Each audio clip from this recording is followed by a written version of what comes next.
Paz e bem. Paz e bem. Vamos nós. Muito bem, pessoal.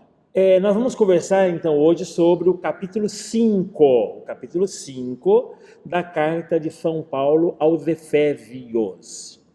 Então, quem não acompanhou até aqui, já demos um encontro de introdução e um encontro de cada um dos 4 capítulos. Então, temos 5 encontros. Esses 5 encontros se encontram disponíveis no nosso canal no YouTube, o canal Mestre de Mim. Então, lá tem os 5 vídeos sobre os encontros anteriores.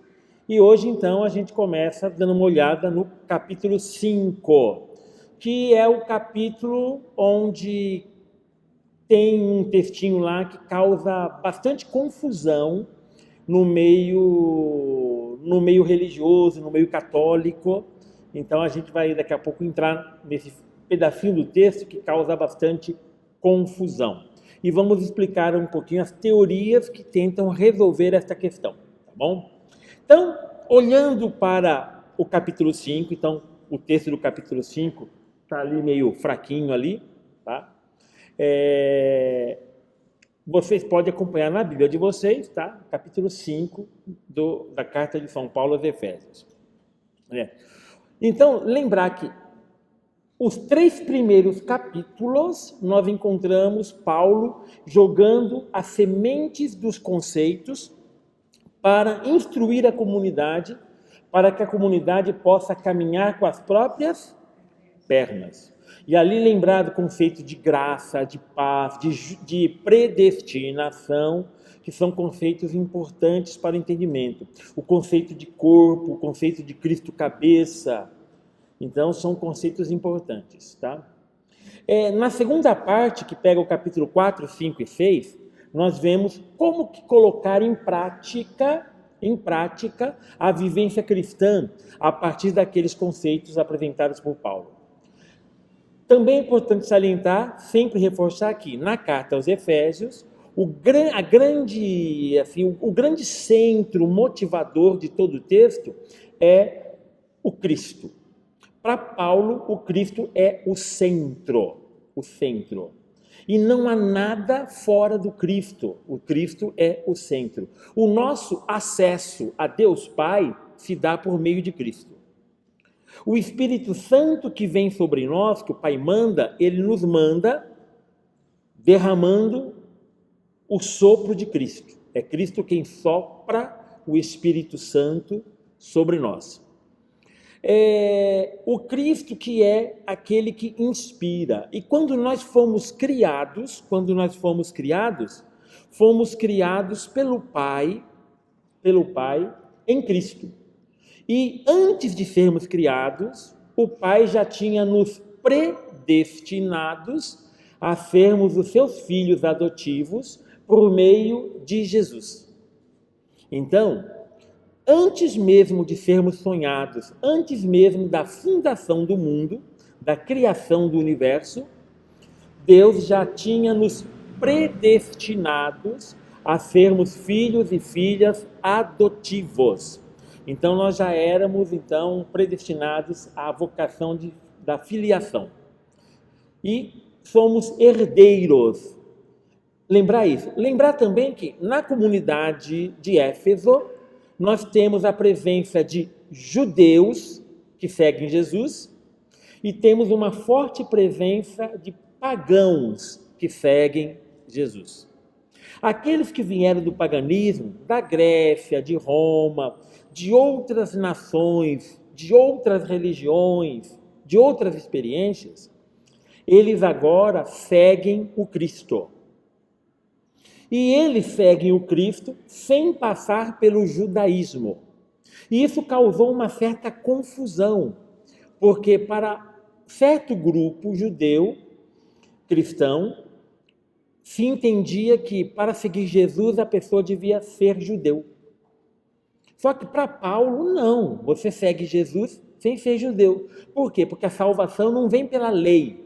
E aí é outro conceito importante, o conceito de lei. A salvação não vem pelo cumprimento da lei. Não sou eu cumprindo a lei quem me salvo. Mas a salvação vem pela graça. É Deus que, na sua infinita bondade, derrama sua bondade sobre mim, e essa bondade ela é derramada na forma de Cristo. É Cristo que na cruz derramou seu sangue e nos salvou. Então, a nossa adesão a Deus se dá por meio da fé em Cristo, porque é Cristo quem nos salva. É Ele a graça derramada sobre nós. Então, os pagãos, eles podem, sim, participar da comunidade sem se tornar judeus, porque eles seguem o Cristo que salva. Então, a salvação vem por meio de Cristo. Então, houve confusão na comunidade, e aí, então, vem os desafios práticos. Os judeus tiveram que entender isso ao seguir o Cristo. E os pagãos são chamados também a mudar de vida, porque ao entrar na comunidade, eles trazem consigo os costumes do paganismo. E agora, na comunidade cristã, não dá para eles viverem aqueles costumes, porque o comportamento modelar da comunidade é Jesus. É Jesus o exemplo, é Jesus o modelo. E não dá para a gente viver a moda pagã dentro da comunidade. Então, apesar de eles não precisarem se tornar judeus, ao seguir o Cristo, eles vão ter que mudar o seu comportamento. Mas os judeus também, ao seguir o Cristo, eles também precisam mudar o seu comportamento. E aí tem problemas práticos, que trazem. O exemplo que eu dava para vocês é o exemplo da chamada porneia, fornicação. Então, por exemplo, havia alguns costumes no mundo pagão de, por exemplo, de terem algumas festas dedicadas a certos deuses, e nessas festas havia uma prática muito grande de imoralidade sexual, onde as pessoas transavam com todo mundo, onde as pessoas abusavam, onde os mais fracos eram submetidos aos desejos sexuais dos mais fortes, e assim vai.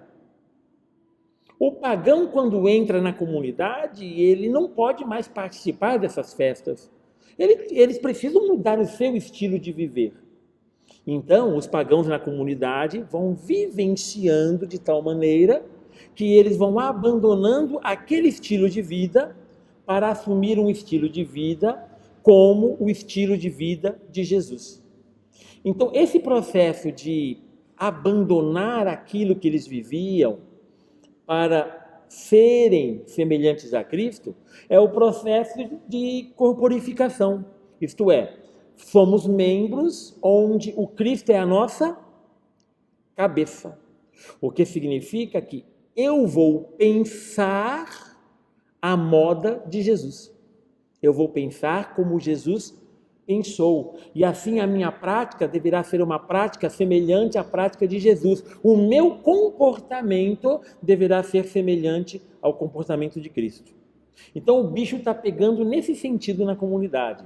Então Paulo está instruindo, olha, é preciso então que a gente viva na comunidade como seguidor de Jesus, para que o mundo receba de nós a luz, e não nós recebamos as trevas do mundo. Somos nós que vamos semear a luz. Diga. Como que os pagãos na época deixaram de ser pagão? É esse processo de vivência? Tinha um ritual do batismo? Adesão à comunidade. Na adesão à comunidade era apresentado o Cristo, o jeito de viver de Cristo, através dos ensinamentos como Paulo ensinava, Jesus fazia assim, apresentava-se a nossa situação de pecado, apresentava-se o projeto de salvação que se dá por meio de Jesus, então se apresentava a paixão, morte e ressurreição de Jesus, se apresentava então com o interesse da pessoa, se apresentava o desejo de seguir o Cristo, e aí eles começavam a manifestar o desejo de seguir o Cristo, e aí eles passavam pelo processo do batismo. E a partir de então, eles têm que agora começar a lutar por viver o estilo de vida de Jesus. E isso é o quê? É um é uma vivência contínua. Inclusive na língua grega, por exemplo, no capítulo 5, vários textinhos do capítulo 5, na língua grega, os verbos estão no presente. E quando os verbos estão no presente aqui no texto, está indicando que aquilo que era, ainda é e vai ser. Aquilo que era, ainda é e vai ser. Então, vai estar lá no texto, maridos, amai vossas esposas. Então, está indicando algo no presente, né? Um pedido no presente, então significa que o amor às esposas não passa, não deve passar com a idade, não deve passar com as culturas, não deve passar com a história, ele se deve continuar. E mesmo caindo tudo, nós devemos nos amar uns aos outros. Então, o marido amar a esposa amar o marido, então isso é fundamental. Isso. Então, a vivência do seguimento de Jesus, ela é perene, ela não passa. A gente continua vivendo o seguimento de Jesus. A gente continua vivendo esse segmento. Então, isso está bem presente na comunidade aí de Éfeso. Então, tem esses desafios. E aí a gente olha um pouco o texto bíblico. No capítulo 5, ele começa oferecendo novamente a base para que nós sejamos membros do Cristo. A base para que, na prática, nós vivenciemos o seguimento de Jesus, o imitar a Jesus. E aí o texto é direto. Versículo 1, sejam imitadores de Deus como filhos queridos. Sejam imitadores de Deus como filhos queridos. E aí o que acontece? Como filhos queridos, nós olhamos para aquele texto que dizia que nós fomos predestinados, isso antes da fundação do mundo, fomos predestinados a sermos filhos adotivos por meio de Jesus, por meio de Cristo. Nós fomos predestinados. Então aqui, ser imitador de Cristo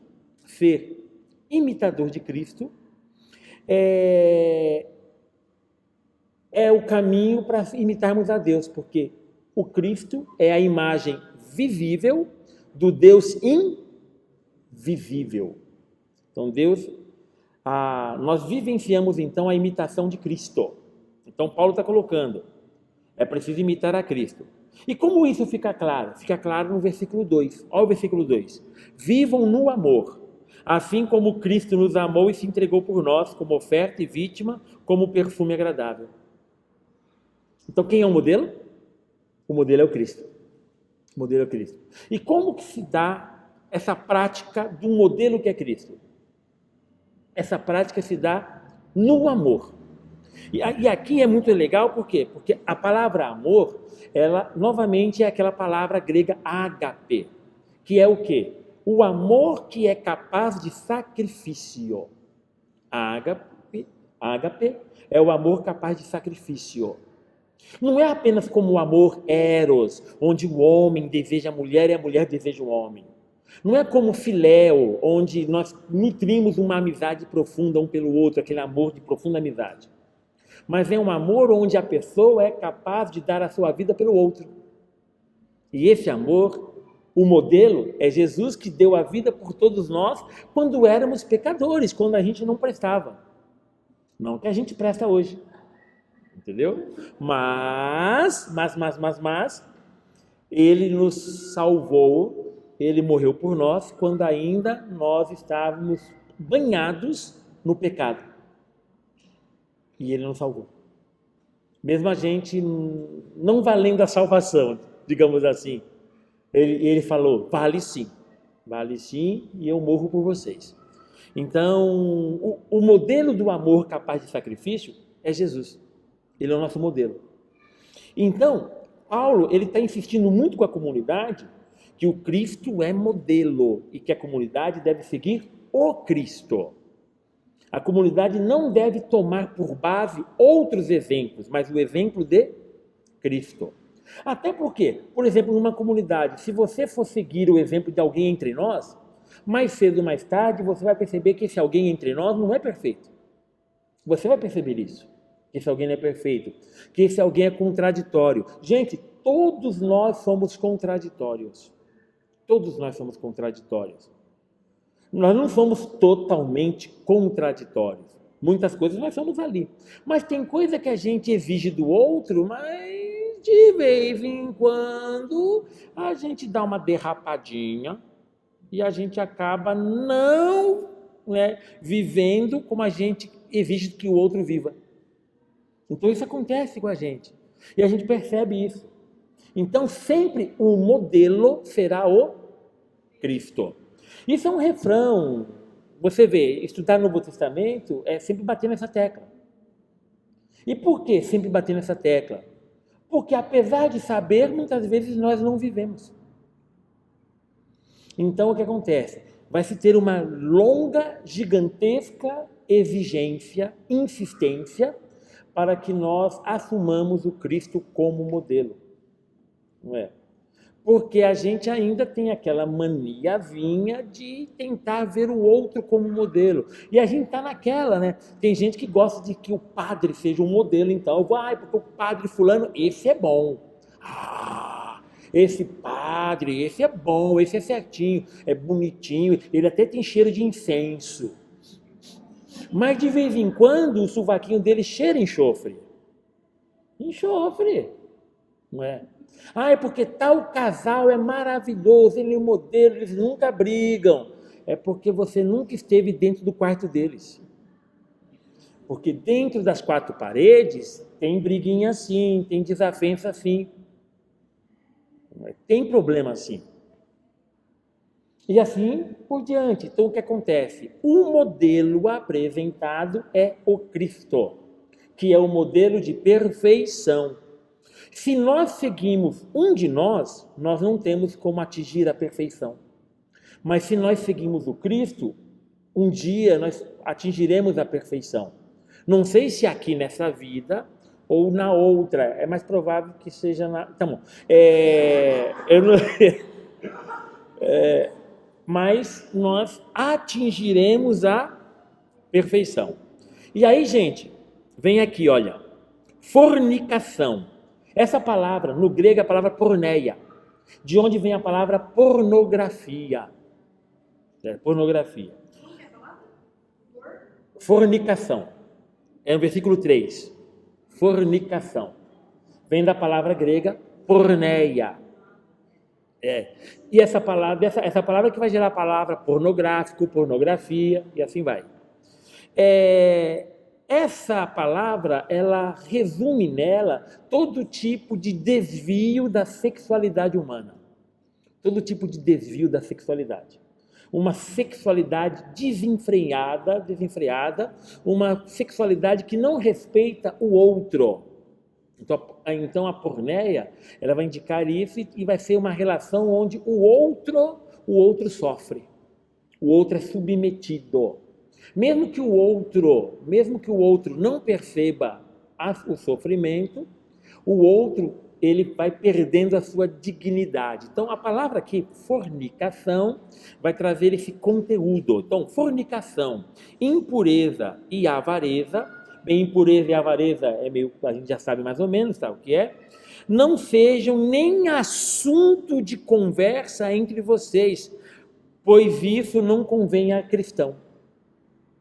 Então o que acontece? As nossas relações, elas não podem se basear no quê?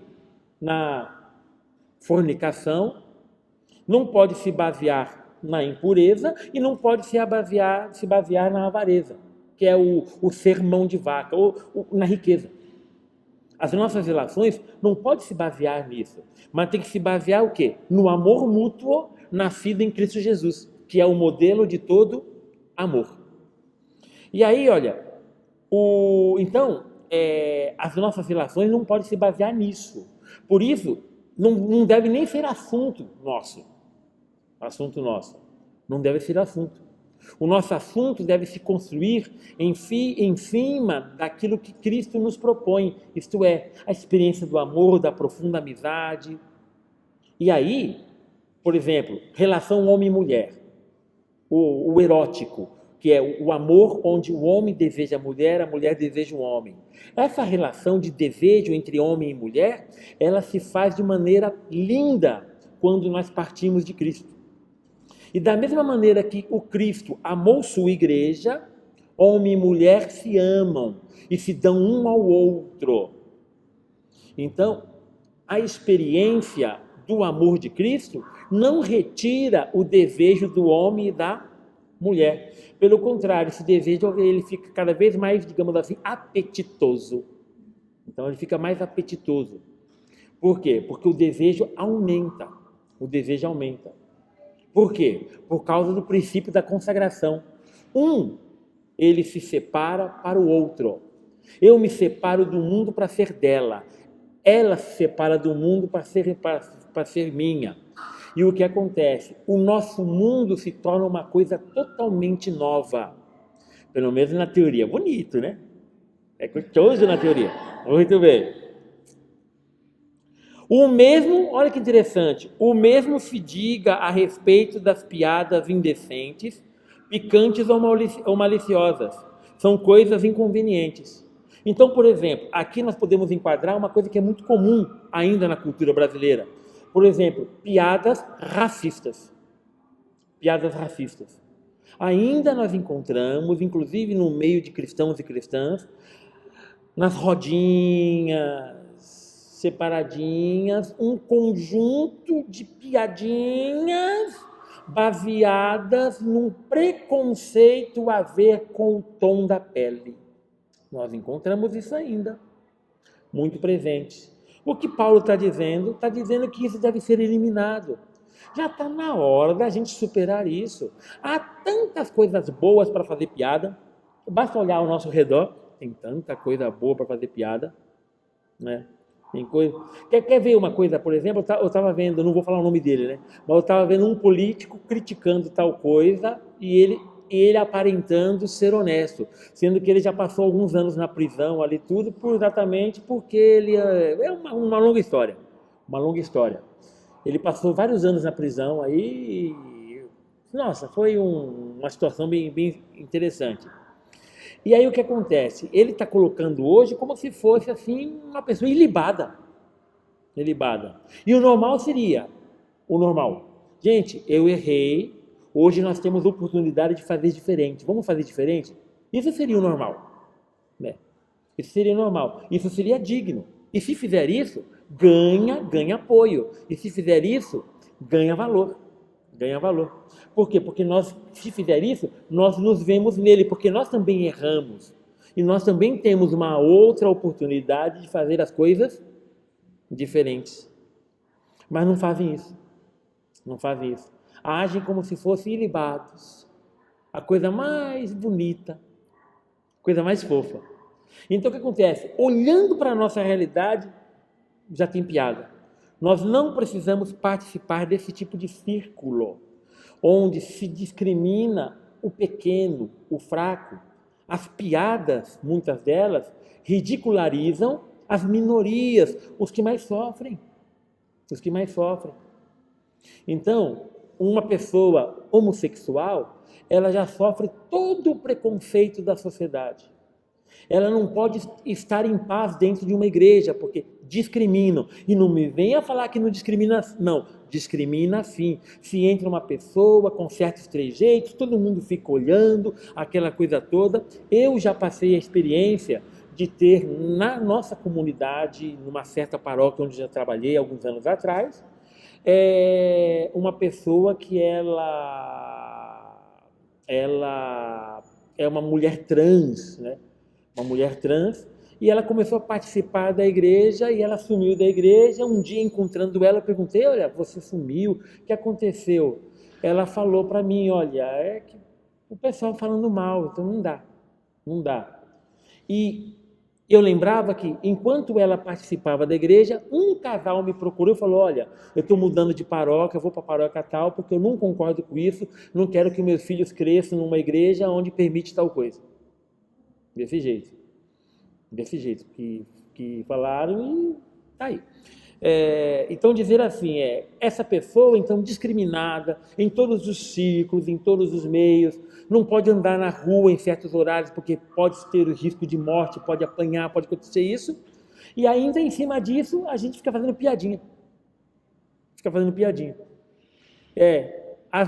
Você pode pegar que a maior parte das piadas, elas tiram sarro de quem sofre, de quem já tem o peso do sofrimento.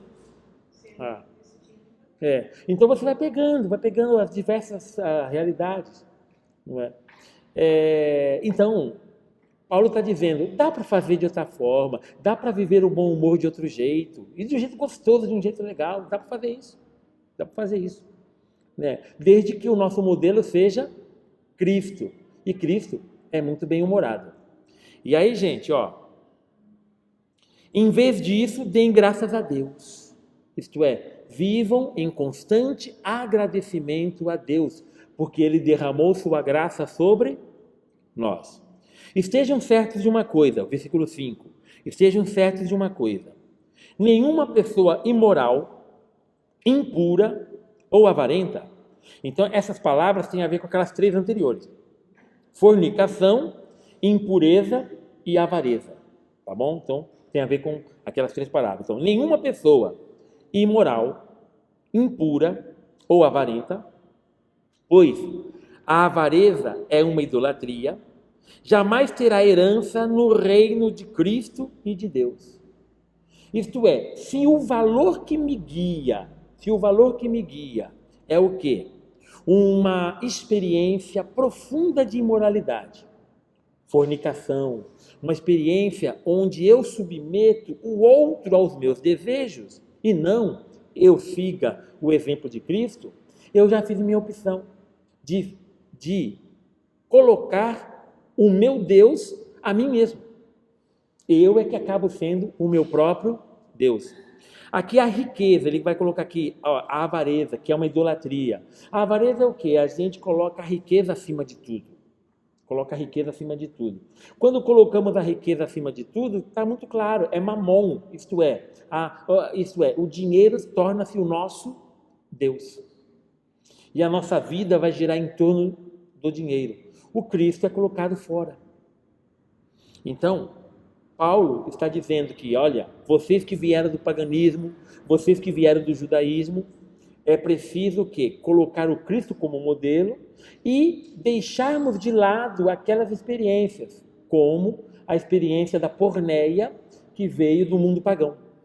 Nós precisamos deixar isso de lado. A avareza que veio, por exemplo, do mundo judaico. Nós temos que deixar isso de lado. Então, Paulo está dizendo, e a impureza que veio dos 2 mundos. Tá? Então, Paulo está colocando bem nesse sentido aí. E aí que coloca, jamais terá herança no reino. Por quê? Se eu coloco Cristo para fora, eu não estou assumindo a minha vocação ao qual eu fui predestinado. E nós fomos predestinados a ser o quê? Filhos e filhas de Deus, por meio de Jesus Cristo. Se eu coloco Jesus de lado, não aceitando ele ser meu irmão, se eu não sou irmão de Cristo, eu rejeito ser irmão de Cristo, eu não sou herdeiro. Porque o herdeiro legítimo é ele. Eu só tenho direito à herança porque ele se fez meu irmão. Mas se eu recuso ser irmão dele, e aí? Eu não tenho direito à herança. Não tenho o direito à herança. Eu tirei o reinar de Deus da minha vida.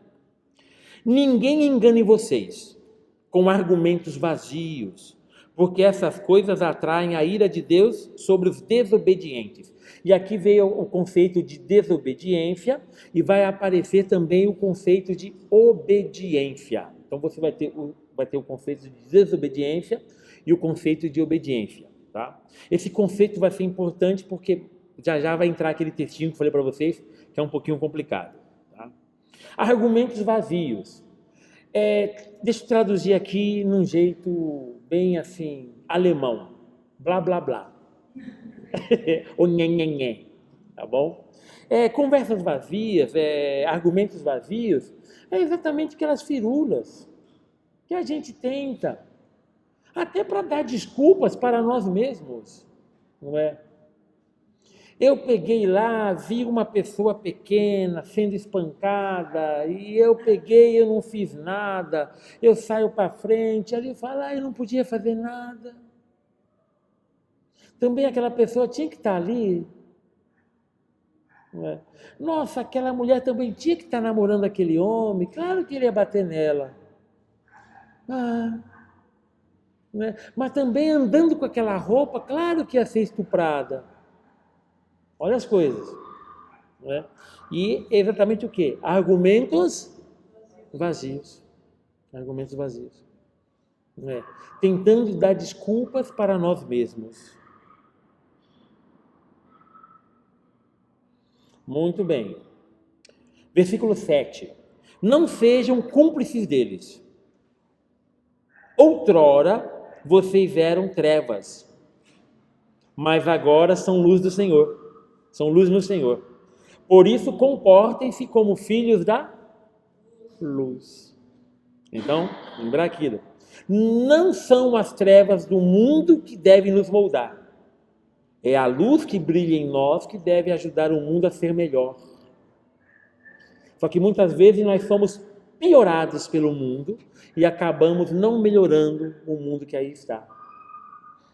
Corremos o risco de o cristão e da cristã agir pior do que aqueles que não são cristãos e cristãs. Corremos o risco. Corremos o risco. Pois bem, o fruto da luz consiste em toda bondade, justiça e verdade. Bondade, justiça e verdade. São características brotadas do próprio Deus. A bondade, a justiça e a verdade são características brotadas do próprio Deus da vida. E como o próprio Deus da vida, é Ele o modelo, através de Jesus Cristo, eu e você também devemos, então, viver toda bondade, justiça e verdade. Devem ser os nossos frutos também. Saibam discernir o que é agradável ao Senhor. Isto é, eu e você é quem devemos saber, não tem que o outro dizer para a gente. Eu e você é que devemos saber o que agrada ao Senhor, olhando para o Cristo, vivendo como Ele viveu. O Cristo é a medida de todas as coisas para Paulo. O Cristo é a medida de todas as coisas. Não participem das obras estéreis das trevas. Pelo contrário, denuncie tais obras. Isto é, aquelas obras que não geram vida, mas geram morte. Nós não devemos participar delas. Nós devemos denunciá-las. Não é? Tem gente que fica com muita raiva da igreja, por exemplo, quando a igreja começou a denunciar o massacre dos Yanomamis na Amazônia. Um monte de gente ficou com raiva da igreja, porque a igreja é política, porque não sei o que é política, porque não sei o que é coisa do PT, e não sei o que porque é vermelho, pare comunista, o diabo. Um monte de gente disse isso. Só que aquilo é uma obra das trevas, gente. É gente morrendo. É criança morrendo, magrinha, toda seca. Era gente morrendo com puro sofrimento, morrendo de fome, morrendo de doença, morrendo de bicho, de peste. E aí o que acontece? Paulo está dizendo, não é para nós participarmos dessa obra, mas é para nós denunciarmos tais obras. Precisamos denunciá-las, tais obras. Isto é, não participar não basta. É preciso também denunciar. Não basta eu não fazer o mal. Eu preciso fazer o bem. E preciso denunciar o mal. Então Paulo está colocando isso numa comunidade que veio gente do paganismo e veio gente do mundo grego que está enfrentando o Império Romano.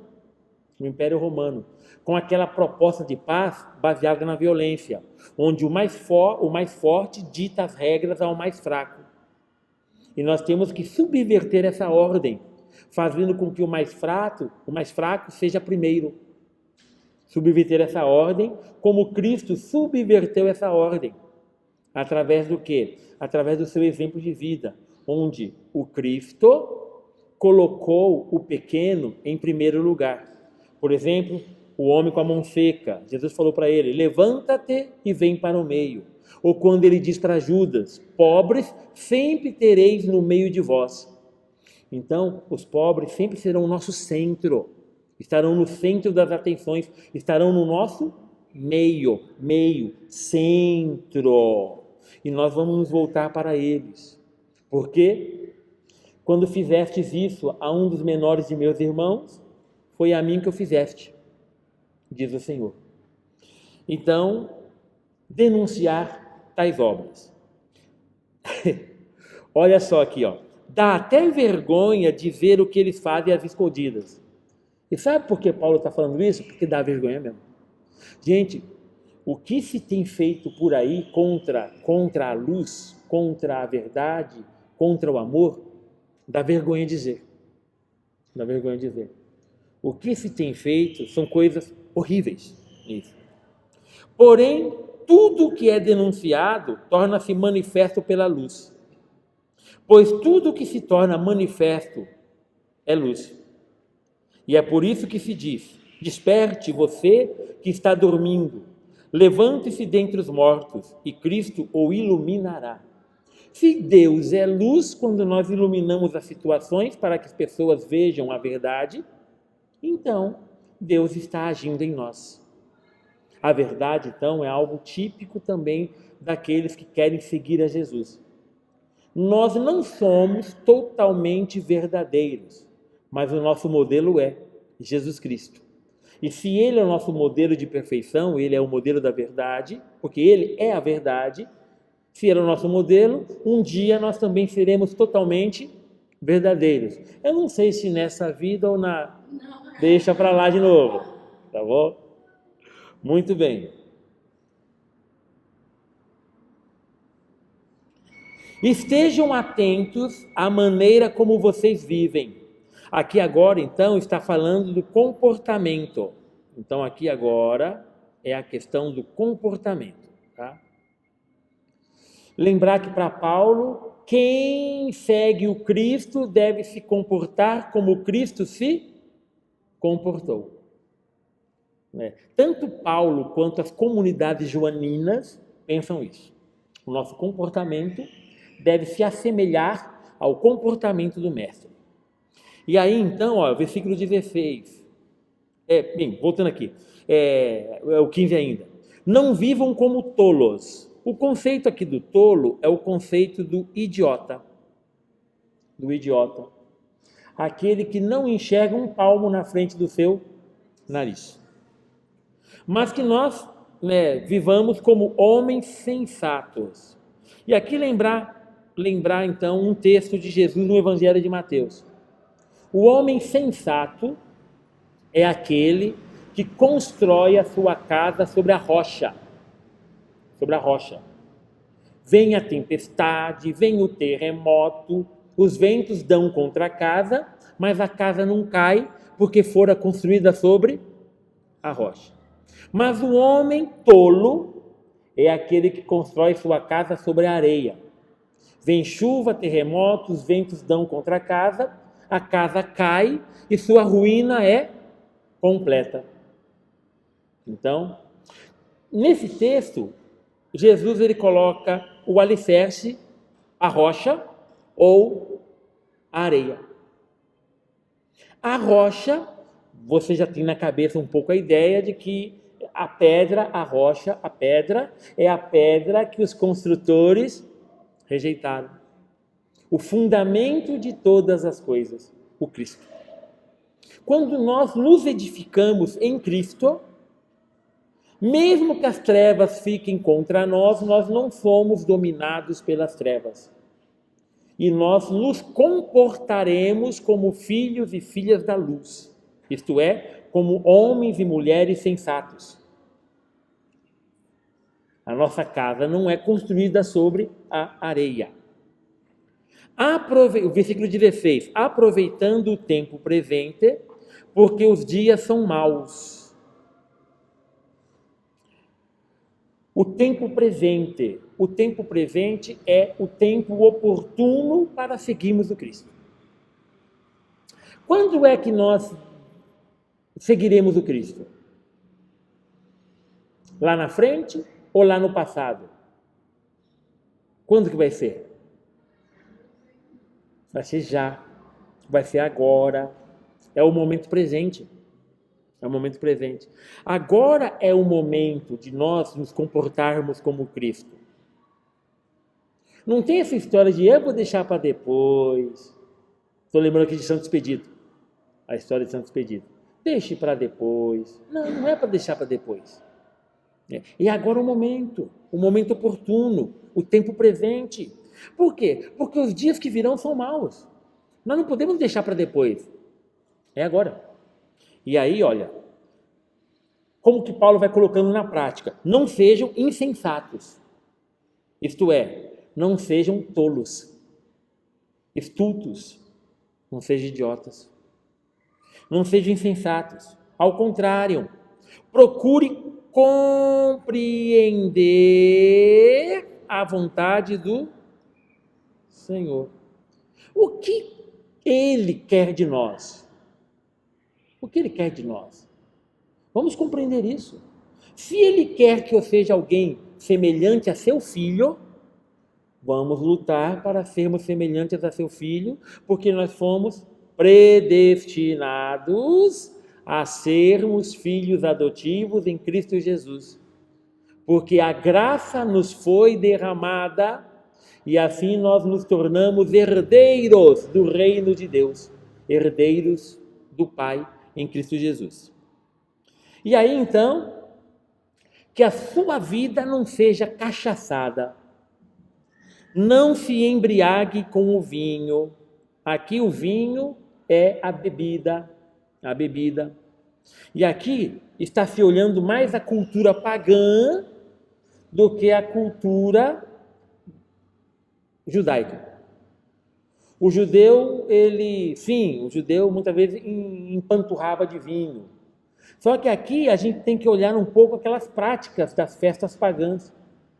Então as bebedeiras eram comuns. Eu já disse para vocês sobre os vomitórios, que eram aqueles vasos colocados na festa, onde as pessoas comiam e bebiam, elas iam nesses vasos, vomitavam tudo ali e voltavam para as mesas para comer e beber mais. Não é? Então, não se embriague com vinho tem esse sentido, mas também tem o sentido de que a gente acolha tudo que vem de fora sem critério, sem discernimento. A gente vai aceitando as coisas e começando a achar as coisas que são propostas pelo mundo como normais. E a gente vai aderindo e de repente a gente vai achando coisa normal aqui, coisa normal ali. A gente vai achando isso natural. Então ficar de olho, não se embriagar com vinho também tem o sentido de não engolir qualquer coisa, mas assumir a nossa vocação. Nós somos filhos e filhas de Deus. Que leva à libertinagem. Libertinagem é o uso da liberdade sem o bom senso. É o uso da liberdade sem o bom senso. E é isso. O uso da liberdade sem o bom senso. Quando eu era moleque, eu comprei lá patins. E eu fui andar de patins. E eu coloquei o patins e falei, já vou andar aqui, tinha uma descida perto de casa, já fui para a descida, sem saber andar de patins. Aí você já sabe, me estribuchei tudo, aposentei o patins, a partir daquele momento. Usei da minha liberdade, sem o bom senso. Sem o bom senso. Da mesma maneira que eu me estrupiei lá, quando nós na vida não temos o bom senso e usamos a nossa liberdade sem esse bom senso, isto é, libertinagem, mais cedo ou mais tarde a gente encontra a ladeira. E a gente também se estrupia. Mas busquem a plenitude do Espírito, com E maiúsculo. Com E maiúsculo. A plenitude do Espírito. Claro que aqui a referência é o Espírito de Cristo, isto é, o Espírito Santo. Juntos, recitemos salmos, hinos e cânticos inspirados, cantando e louvando a Deus de todo o coração. A gente tem que fazer culto bonito. A nossa celebração tem que ser um momento de paz, de alegria, de amor, e não aquela coisa surumbática, horrorosa, pesada, enfadonha, triste, fedorenta e caticenta. Nós não podemos mais fazer isso. A nossa celebração ela tem que respirar aquilo que é Cristo. Cristo. Então, às vezes a gente entra, às vezes assim, olha, quando eu estou numa celebração, eu vejo Cristo ou vejo outra coisa? Uma vez eu participei de uma missa lá e tinha lá uma certa pregação, mas foi uma pregação tão pesada. A pregação foi sobre o inferno. É uma dificuldade para falar de Cristo, mas para falar do inferno sabe tudo, sabe até quais são os andares do inferno, as portas que levam ao inferno, o nome dos demônios, é Belial, Asmodeu, é o Belzebu, é o Tinhoso, o Caramunhão, o Bode Vesgo, o Pata Rachada, né? E assim vai. Então então a pessoa sabe de tudo, sabe até a temperatura do inferno. Em tal sala a temperatura é de 1000 graus e tal. A pessoa sabe até disso, né? E aquela coisa pesada, aquela pregação enfadonha, uma abrição de boca, o padre abrindo a boca, outro padre abrindo a boca, o povo abrindo a boca, os mosquitos até foram embora porque não aguentaram. Ai, gente. Então, não, a celebração ela tem que ir isso. Olha, juntos recitemos os salmos, hinos, cânticos imperiais, junto. Às vezes a gente vai numa missa, só uma pessoa canta, vai numa missa, não dá um folheto de missa, não põe um cântico para a gente ler o cântico, para cantar junto, a comunidade tem que adivinhar o que canto é, e fica cantando, aquele chororô, aqueles cantos, e bota canto de crente em missa católica, fica a coisa mais horrorosa do mundo. Gente... Aqui não, juntos, cantar bonito, cantar com alegria. Está colocando isso na nossa vida, isso. Por quê? Porque a gente é da luz. E a luz é gostosa. A luz não é feia, a luz é boa. Agradeçam sempre a Deus Pai por todas as coisas em nome de nosso Senhor Jesus Cristo. Ok até aqui? Muito bem. Eu falei tudo isso, né? Isso vai sair no vídeo, acho que vão me fritar. Mas tudo bem. Vamos lá. Muito bem. Então, só reforçando aí, gente, de fato, toda passagem cabe na expressão inicial. Sejam imitadores de Deus como filhos queridos. Então, essa expressão, gente, ela é fundamental. Imitador de Deus, imitar a Jesus Cristo. Filipe, quem me viu, viu o Pai. Não é? A expressão baseia-se nos padrões comportamentais da época, em que o pai servia de parâmetro para o filho. Nós costumamos dizer tal pai, tal filho. Mas quando se trata de imitar o pai que é Deus, as coisas se tornam extremamente exigentes. Em outros lugares, São Paulo pediria aos cristãos que o imitassem. Aqui o autor pede que os cristãos sejam imitadores de Deus. E isso se faz por meio sempre de Jesus. Então Jesus é um modelo, porque quem viu Jesus, viu o Pai. Então o Cristo é o nosso modelo. Muito legal. Vamos complicar um pouco?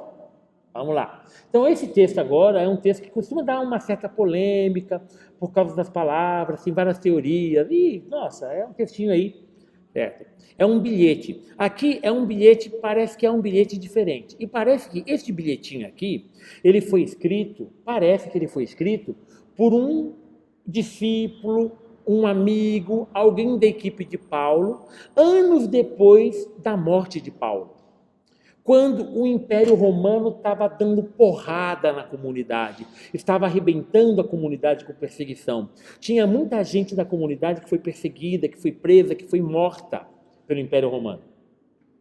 E nesse contexto, então, o que aconteceu?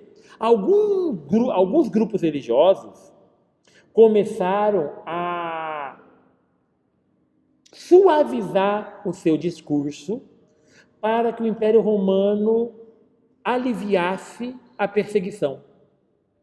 E aí, eu já comentei com vocês em outros momentos sobre o chamado Código Doméstico do Império. E lembrar quais eram os códigos domésticos. Os códigos domésticos eram que o cidadão, o súdito, obedeça o imperador e os governantes. Que os escravos obedeçam os seus senhores. E que as mulheres obedeçam os homens. Que as mulheres obedeçam os homens. Por quê? Porque o imperador e os governantes, os senhores de escravos e os homens são mais importantes do que o resto. E o Império Romano, ele controlava a sociedade do seu tempo com violência e com ideologia. E o Código Doméstico é a ideologia vigente. Se uma religião pregasse, mulheres, ficam caladinhas, mulheres, vocês respeitem os homens, fiquem quietas. Se uma religião falava, escravo, cala a boca, respeite seu senhor.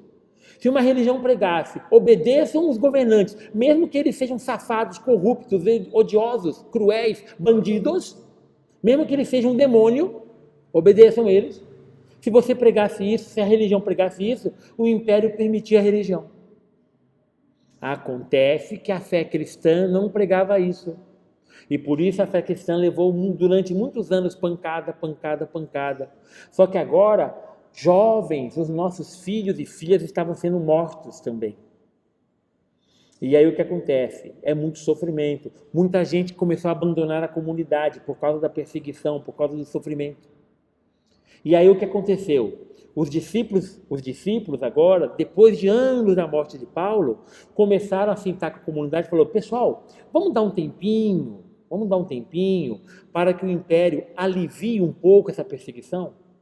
Então, mulheres, nós vamos pregar tal coisa. Então, olha, vamos ficar um pouco quietas nesse momento, enquanto a onda está pesada. Depois a gente bota o nosso pescoço para fora da água. Ok? Escravos, maneira um pouco aí, porque a coisa está feia. Porque ou a gente faz isso e sobrevive, ou a gente morre todo mundo.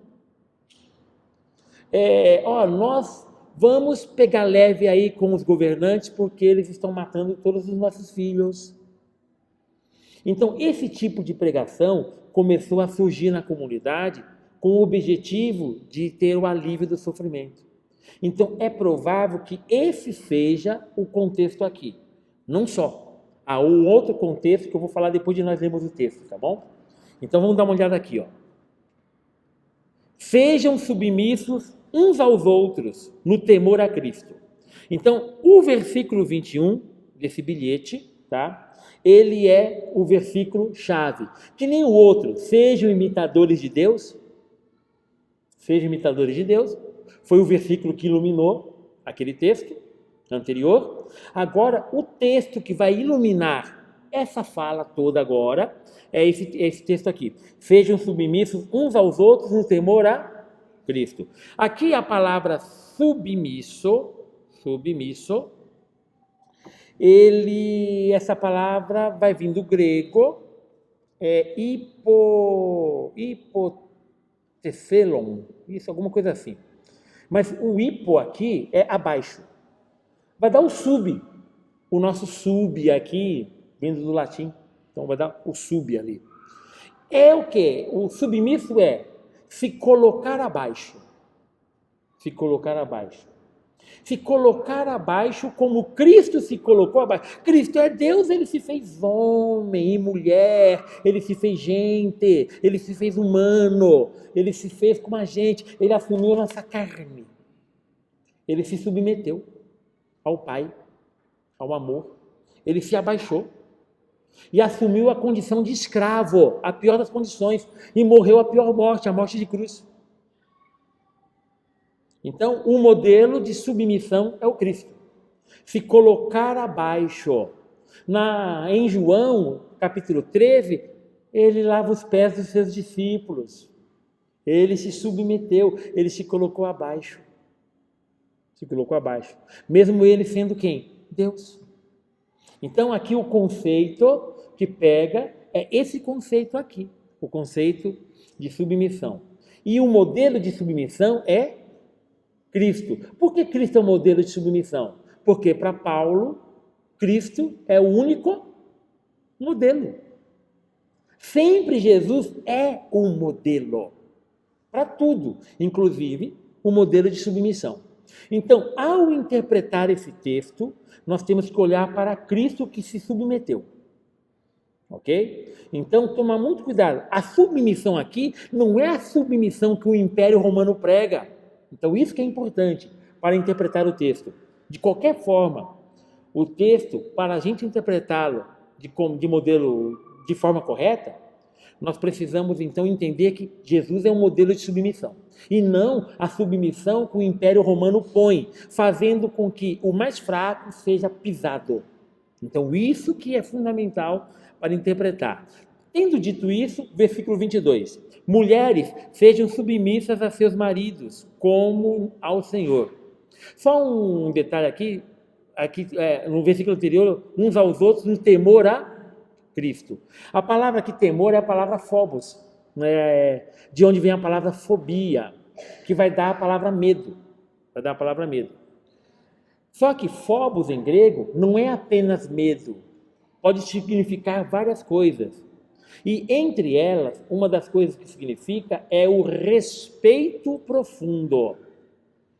E quando vamos interpretar o respeito profundo na língua latina, vai vir a palavra temor. Vai ser o sentido de temor. Então a palavra temor não é ter medo.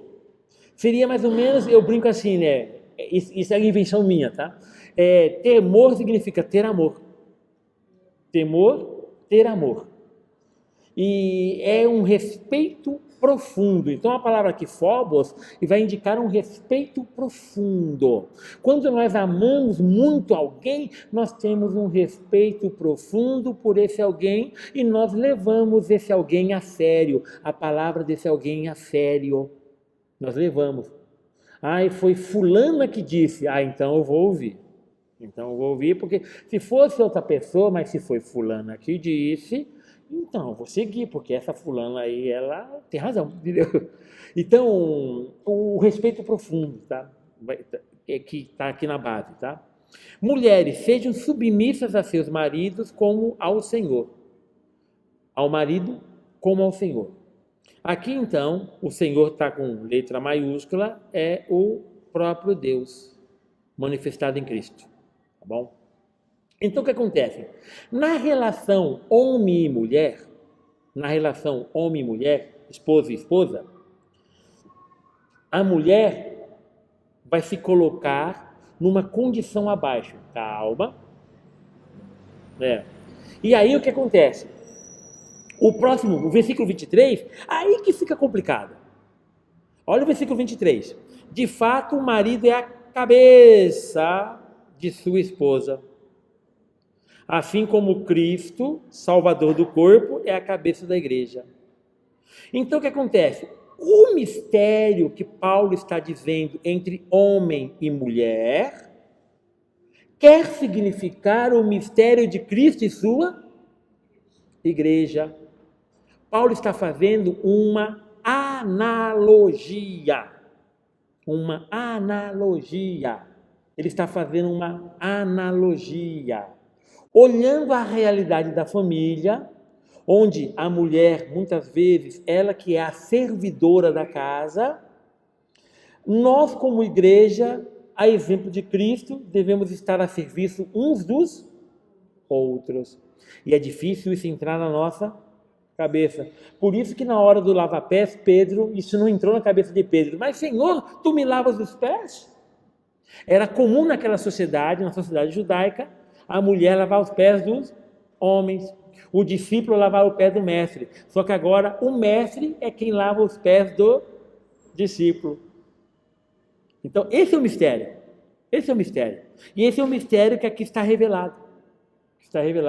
Então aqui, aqui, a submissão, ela é uma analogia para o mistério de Cristo e sua igreja, onde nós, como Cristo, nos submetemos uns aos outros, porque o outro, nele, eu vejo a própria presença de Cristo. É bonito, é bonito. E aí, joga mais aquele contexto que eu falei antes de ler o texto, o contexto do código doméstico. No código doméstico, a mulher tem que se submeter ao homem para que a sociedade caminhe bem. Qual sociedade? A romana, a do Império Romano. No entanto, na comunidade, nós aprendemos que homem e mulher são iguais. Já não há nem homem, nem mulher, nem judeu e nem grego. Não há nem livre, nem escravo. Mas todos são um em Cristo. Em Cristo. Se todos são um em Cristo, como que se dá a submissão da mulher e como que se dá a submissão do homem? Se dá a exemplo de Cristo e não a exemplo do Império Romano. Então, a submissão que é colocada aqui é a submissão que liberta-nos para viver o amor. E não a submissão que faz de nós escravos. Muito bem, Dé. Que faz de nós escravos. É isso. Isso. E aí vamos ver aonde vai parar isso, ó. E assim como a igreja está submissa a Cristo, assim também as mulheres sejam submissas em tudo aos seus maridos. Estranho, né? Veja aqui. Maridos, olha agora o verbo, a mudança do verbo. Por quê? Porque naquela sociedade, o homem impõe o que na mulher? Violência. No Império Romano, a mulher é sujeitada à violência, pela violência. A coisa é na binfa, é chegando junto. Quem manda é o homem. Quem manda é o homem. O homem que sabe, o homem que participa da política. A mulher não, a mulher tem que ficar em casa. Então essa é a ideia do império. A mulher tem que ficar em silêncio. Se o homem está falando, ela não deve falar, deve ficar quieta. Ela deve falar em casa, não fora da casa. Na casa não é para falar não. Então o que acontece? A situação da mulher é uma situação complicada. E o que acontece? Essa imposição violenta, ela é o contrário da prática do amor. Traduzindo, quando eu submeto minha mulher a essa prática, é claro que eu não vivencio o amor por ela, mas eu trato ela como um objeto. E aí o que acontece? Paulo vai usar um verbo que naquele momento é muito difícil para os homens no Império Romano. Simplesmente o verbo amar. E aí Paulo coloca: maridos, amem suas mulheres como Cristo amou a igreja e se entregou por ela. Quem é o modelo? Cristo. E aqui a palavra amor é a palavra ágape. O amor capaz de... Isso, tá certo. Amor capaz de sacrifício. É isso mesmo. O homem ame a mulher como Cristo, a ponto de se sacrificar por ela. Tá mudando a conversa. Não é? Tem um pratinho de comida.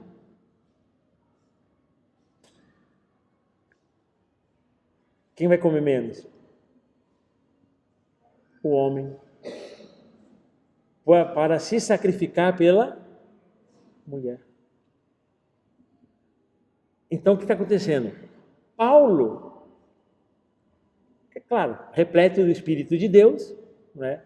Apaixonado por Cristo, olhando para Cristo, Cristo alimentou a multidão.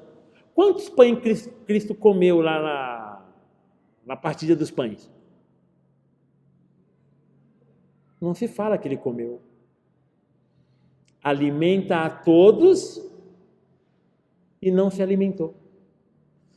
Mestre, coma alguma coisa. Eu tenho um alimento que vocês não conhecem. Fazer a obra do meu Pai é o meu alimento. Então o que acontece? O modelo é Cristo. E agora, Paulo está dizendo que o homem deve ser capaz de se sacrificar pela mulher. Pela mulher. Está dizendo o quê? Que o homem deve se abaixar. Se tem comida e está pouca, ela vai comer primeiro. Ela vai comer mais. Ela precisa mais. Não, mas eu trabalho nisso. Não, mas você vai fazer isso, porque Cristo fez isso. Cristo fez isso. É muito bonito. A mulher concilia a mesma coisa. A mulher concilia a mesma coisa. A mulher deixa de comer, os filhos comerem. Porque o modelo é Cristo. O modelo é Cristo. Então aqui, Paulo, inteligentemente, dotado com essa graça tão bonita, ele está mostrando que, olha, o modelo do amor, também do homem para com a mulher, é o Cristo. O homem tem que ser capaz de sacrifício por amor. É muito bonito isso. Assim ele a purificou com um banho de água e a santificou pela palavra. Aqui, a maior parte dos autores acreditam que o banho de água é o batismo, certo? E que a palavra é a palavra. Sim, é a palavra. E que o banho de água, o batismo e a palavra purifica o homem, purifica a igreja. Para apresentar a si mesmo uma igreja gloriosa, sem mancha, nem ruga ou qualquer outro defeito, mas santa e imaculada. Nos casamentos daquela época, era comum o amigo do noivo apresentar a noiva. No casamento. O amigo apresentar a noiva. Eis aqui a tua noiva. Então, o amigo que apresentava. Aqui, então, Paulo está dizendo que também, não é, o homem, também nós, devemos, então, nos apresentar, certo? E apresentar como uma noiva, né? E essa noiva é a igreja. A igreja é a noiva de Cristo. É a esposa. Lembra aquela história minha de padre? Ai, padre, você é casado com a igreja. Eu falei, opa, peraí. A igreja tem esposo, o esposo é Cristo. E eu não vou chifrá-lo, eu não sou esposo da igreja. Eu sou igreja, eu não sou esposo da igreja.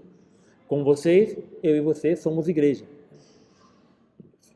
Portanto, maridos devem, olha aqui, amar suas mulheres como a seus próprios corpos.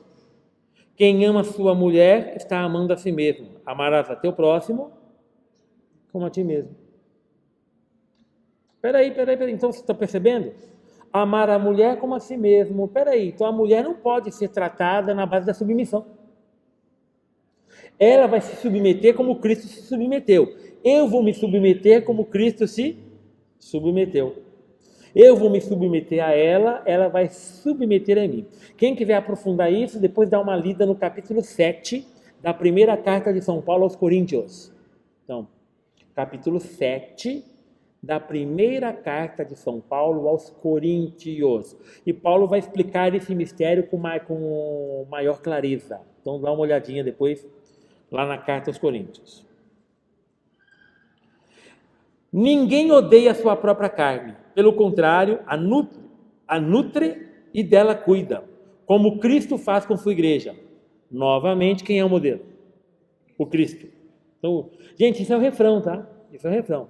Cristo é o modelo. Porque somos membros do corpo dele. Por isso, o homem deixará seu pai e sua mãe e se unirá à sua mulher e os dois serão uma só carne.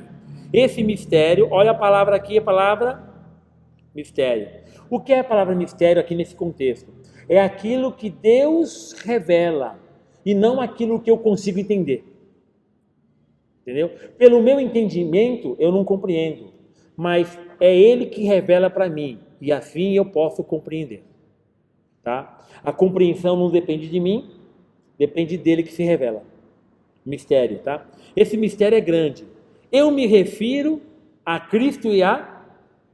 Então, a união homem e mulher, a submissão mulher para homem, a submissão homem para mulher, o amor do homem para a mulher, o amor da mulher para o homem, ele entende se referindo a quem?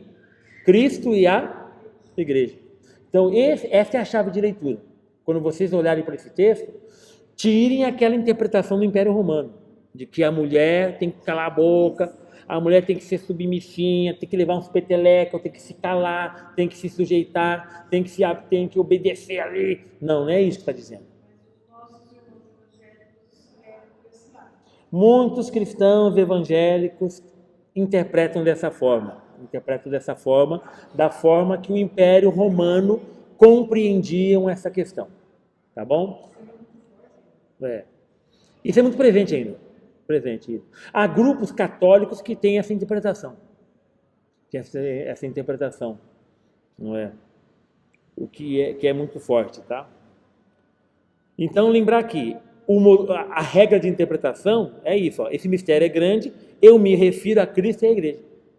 A base de interpretação é a relação Cristo e sua igreja. Da mesma maneira que Cristo se submeteu, nós nos devemos submeter. Da mesma maneira que Cristo amou, sendo capaz de sacrifício, nós devemos amar sendo capaz de sacrifício. A esposa seja capaz de se sacrificar pelo esposo. O esposo seja capaz de se sacrificar pela esposa.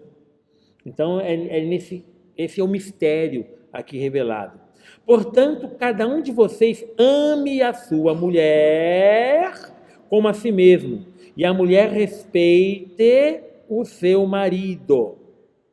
Os verbos aplicados às mulheres são verbos mais fáceis do que os aplicados aos homens.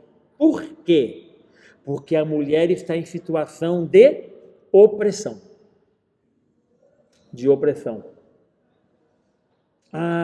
É tão difícil pedir para uma mulher...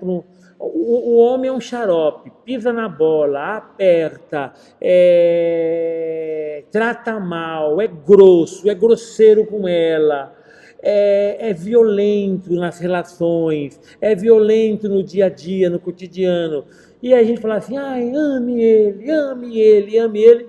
Não, vamos começar por baixo. Respeite. Estranho falar isso, né? Mas é isso. Por quê? Porque Paulo está trabalhando com a prática, gente. É a prática. É a dificuldade do dia a dia, do cotidiano. Então, Paulo utiliza essa expressão aqui. Ok, pessoal? Aqui nós terminamos o capítulo 5. Na próxima semana veremos o capítulo 6, encerrando a carta aos Efésios. E depois vamos ver uma outra coisa, tá bom?